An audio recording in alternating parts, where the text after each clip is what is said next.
Hello and a very warm welcome to Big Deal. In US President Donald Trump's words, we don't need Chinese virus. And going by what India is poised for, we don't need Chinese funds either, it seems. It's been a few months of FDI restrictions on neighboring countries, essentially China. And there are already alternate investors emerging, like Sequoia Capital, with 8 investments in Indian unicorns, leaving behind the dominant Chinese investors like Tencent. To discuss the startup life sans China, we have with us a panel of well-known venture capitalists. Let me welcome on the show Sudhir Sethi of Chirate Ventures, Karthik Reddy of Bloom Ventures, and Gopal Jain of Gaja Capital. Gentlemen, welcome to CNBC TV 18. And let's start by addressing the dragon in the room. Sudhir Sethi, what has been the damage that has been caused because of the restrictions on Chinese investments in the startup space in India? So I think we may want to slice the markets. As far as early stage and seed stage investing or capital was concerned, the Chinese investments were not significant at all. So there is no damage there. Of course, the companies who had term sheets from Chinese investors, those are most affected. And as far as late stage capital is concerned, there is, especially because of Geo and other things in the last 5 months, we've seen a substantial amount of capital which has come in from non-Chinese investors. So effectively, to my mind, the overall market, specifically where term sheets were there, will feel the pinch. But otherwise, I think in a medium term, I don't think there's big issues at all overall. Right. So, Sudhir, I will just counter you on one aspect, that probably the Geo Platforms investments and the big investments at that were concentrated in one company, and maybe an aberration in the positive way. But Karthik, coming to you, on this very aspect, so far the threshold has not been defined when it comes to the FDI restrictions that the government had come up with. And everybody, the street, has been waiting for those clarifications. So far, any Chinese investor with even one share who is domiciled in China really is the one who needs more approval. What are the kind of clarifications that the street is expecting from the government? I think there have been some hints. Unfortunately, the geopolitics has further confused the timing of this. But eventually, I think we'll get there. I think the government, in the early few weeks, even as Gopal and I are in the executive committee of the IBCA as well, when we were having dialogues with them, they were very open to the idea that, look, we're just putting safety rails here. We're not trying to block anything significantly. And I think there are two ways to look at, adding to what Sudhir said, by the way, there are certain spaces in which they play. So firstly, I think they do affect the market, but not more than 20% maybe of the universe, and that too predominantly in venture, even lesser in private equity. And then within that, therefore, then there are various players who are material. Some of them have Chinese affiliations, but are not really domiciled or raise their capital in China. So pooled vehicles cannot be seen in the same fashion as strategic Chinese capital sitting in Beijing or Shanghai, right, or Hong Kong. So I think pooled vehicles, we expect pooled vehicles to have a little bit more of freedom as long as they're 20-25% of the capital or less is from Chinese or Hong Kong shows. And we expect up to about 10% ownership of most private companies to be sort of automatic approval, even if they are from those shows. The idea is, do they control anything in India? Are they a threat? Can they make an aggressive takeover bid? I think these were the concerns of the government. I don't think the intent was to allow for free flows of capital into the economy. So this is what we expect when that announcement does come through. All right. So the geopolitical tension has also probably scuttled any such clarifications from coming from the government. But this is the new normal, and living with this, Gopal Jain, Sequoia Capital has been the top investor in some of our unicorns. So is there enough alternate pool of capital making its way to the startup space where Chinese can be really, outplaced over there? Thanks. First of all, let me clarify, because I'm going to make a couple of strong statements. It's important for me to clarify that we are a growth investor and we don't have any Chinese LPs. And the reason I think it's important to clarify that is because I'm going to take a stand that these measures are halfway measures. And unless and until we follow through on these measures, our venture capital and private equity ecosystem is going to be significantly affected. Chinese capital was the largest source of capital into the venture capital ecosystem. Yes, the venture capital ecosystem is only 25% of India's broad private equity ecosystem, but it's the nursery of all companies. Today, 100% of our deal flow comes from the venture capital ecosystem. Secondly, the way to think about this measure is not to now start thinking in terms of, American capital or European capital. That is not a long-term sustainable measure. Given a step of this magnitude, what we need to do, the necessary second half of this step, is to follow it up with measures that create a domestic source of capital. We are the world's fourth or the fifth largest economy, and we are painfully dependent on global capital for our venture capital and private equity industry. How long can this last? And how long will we go running from post to pillar? That now Chinese capital is out, let's start looking for American capital. Then tomorrow American capital will be out and we'll start looking for European capital. We need to follow up on this measure by taking some simple, clear steps that create domestic sources of capital. We need that. We need to substitute that Chinese capital. If we don't substitute the Chinese capital, our entire venture capital and private equity ecosystem will be affected. Right. So domestic pool of capital and, the public and the private markets are very different, gentlemen, right now. Can there be a parity? Is this India's opportunity to bring about that parity and depth of fund for the public as well as private capital at par? Sudhir Sethi, why don't you answer that? What are these pools of capital in the domestic market which can be tapped for the startup and the tech investments? So first, I agree that I think the unleashing of rupee capital is very important. I mean, we've also benefited by that. 50% of our capital comes from India right now in the venture space, fund by fund. Now, there is one large pool of capital, which is family offices, which is in maybe $2 trillion. Second is insurance. Third is provident fund. So I think there's very large pools of capital. There's also corporates, CVCs. I mean, just to give you an example, just the top 10 IT companies in the country, in dividends and share buybacks in the last 10 years, the total amount of capital spent was $35 billion. And all of that, obviously, for shareholder wealth creation was very important, but I'm sure, even 10, 15% of that going into risk asset class venture, which creates new companies, was very, very important. So I think it's very, very crucial that these pools of capital be released. There's some tax parities which are important, those be addressed. And I don't think we have the luxury to wait. All the data is with the government. I'm sure IBC and other bodies have provided that. I think we should do this in a hurry. The total amount of rupee capital in private equity and venture capital put together is definitely not more than 5 to 10%. It needs to go up to something like 30, 40%. And the faster that action is taken, the better it is. Right. So we have to really work towards a speedy, investment kind of a climate in India itself. But Karthik, help us understand what is happening at the ground level. The companies which were waiting with term sheets from China, what is happening there?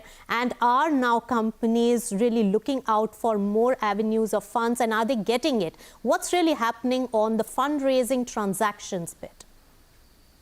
We obviously engage a lot with much younger startups, given the stage at which we enter in the few rounds that we see them through. And one of the core characteristics is to be nimble and be survivors, irrespective of the environment. Right? It's not about COVID or Chinese capital. This could be a situation they face even in a regular year. So I think that's the DNA of the firm. So one is that they're phenomenally adaptable. I think if you have a perfect storm against you, there's not much you can do. And I think if you're a good founder, you'll figure out how to get, find a home for the business, be thoughtful and get an M&A done. So if you're a travel company which had $1 million in the bank and you were hoping to raise around this year to be able to grow, then you're in a perfect storm situation, right? You don't have anyone looking to invest in you, irrespective of the source of capital. Industry is like dead in the water for about a year, and then you can't keep the lights on in terms of your team, etc.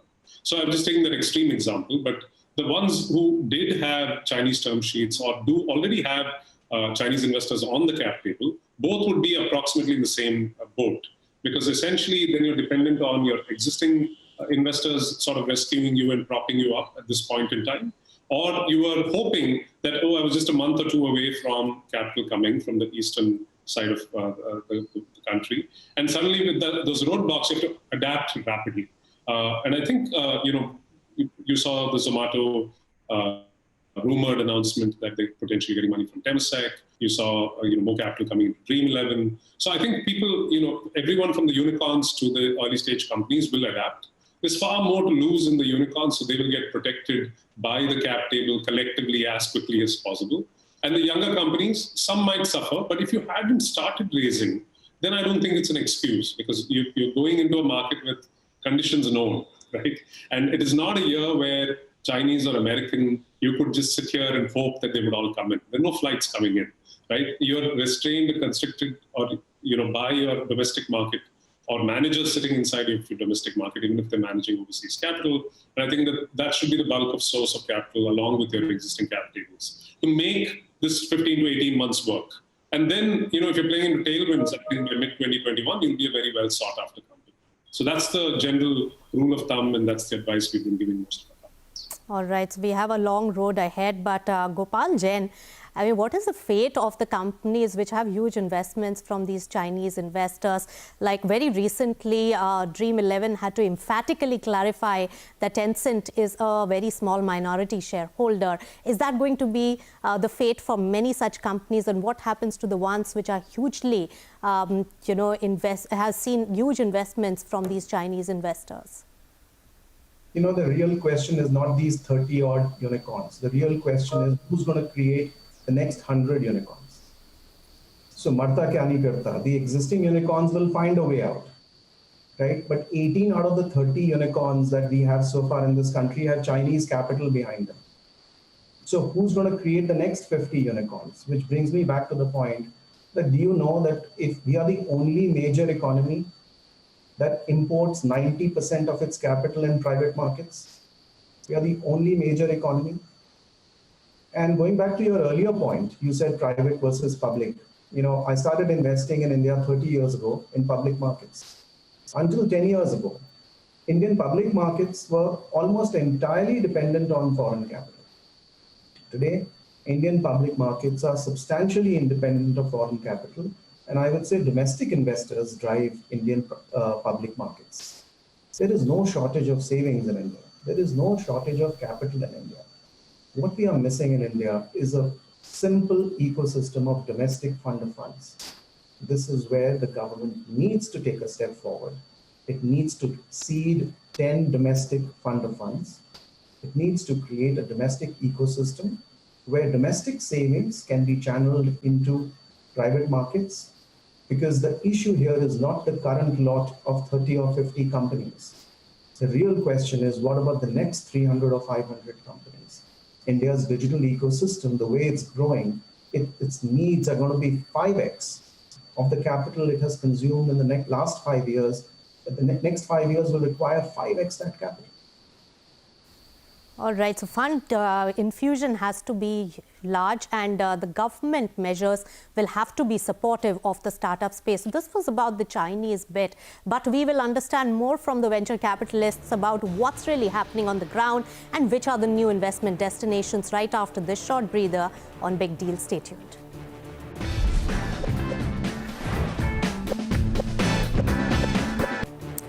Welcome back. We are discussing the investment scenario in the startup space, especially after the FDI curbs on Chinese investors. Sudhir Sethi, now with a few disruptors in place in the startup space, with huge amount of cash being raised by one of the companies, it really taking up a dominant position. And on the other hand, Chinese investors not coming in, and we are looking and hunting for alternative pools. In this scenario, with the hit that the pandemic has had, on the overall sector and the business environment. How has your investor lens really changed? Which are the sectors or spaces which you are eyeing more and are looking more attractive than the others? So let me answer that the question of a lot of money coming into Jio quickly, and then I'll get to the second part. I think in every large country, and India is the third largest private market destination in the world, especially in the center being technology, there will be a large player, maybe 1, 2, or 3, as has happened in the US and as has happened in China already. And the fact that Jio has got so much of capital has had significant rub-off benefits in the last, I would say, 2.5 months. Definitely, we've seen in our fundraising, we've seen in our portfolio, capital coming in overall. So I think there's a very positive spin benefit which has come to in the short run, overall. I think the other thing is in terms of the sectors which we are looking at right now. Significantly, we are a technology investor, and we continue to have a major change in that because we believe that there are so many challenges to be solved in the Indian market space which have not been solved before. These could be in supply chain, health, distribution chains. This could be in the whole space of agriculture. And those can only be solved by technology. If they were solvable using no technology, they would have been solved before. So if that is the issue, then whether it is health, health is a very interesting area because there are 1 billion people who need health services. It cannot be done by the brick and mortar. Just to take one example, it's anywhere between 5 to 25 crores to create a birthing clinic. And the largest chain in the country maybe have 20 of them. But you want to address 1 billion people and you want to address 25 million children being born every year, you need hundreds of these and you need them fast. It's just not possible with the capital. So how do you do that is a very, very big this thing. So technology will play a very big role. We are looking at deep tech solutions. In fact, our strategy has become even more deeper technology, whether it is in finance, fintech, whether it is in health tech, whether it is in software. The deeper you go in technology, the solution becomes simpler as far as consumption is concerned, whether it is B2B or consumer. And those companies are able to scale significantly higher. And I would just want to make one last point. The aggregate revenue of all our companies in March was about 7,000 crores, about $1 billion. And this is about 55 active companies. In the month of April, this fell 65% when the lockdown happened. It became $350 million. But fast forward to today, it's back to $1 billion. And big reason for this is technology. Big reason is technology because people have gone more online, people have gone more digital, and many of our companies have gone global. In fact, half our companies are going global right now. They become more profitable. So in some sense, entrepreneurs, entrepreneurs have shown their mettle in terms of getting back to normal or near normal in a very short time right now. So the opportunities, especially in online, digital, and going global, building companies from India for the world is very, very high right now. Lenskart is selling their products in the US right now. CureFit has already launched its services in the US. A small company like Emotix is selling consumer robots in the US right now. I can name them, and there are 24 of our companies who are now selling their products and services outside the country, which I never saw 3 years back. So what COVID has done is really change the entire concept of geographical boundaries, and sky is the limit probably for most of our, at least companies in the virtual world.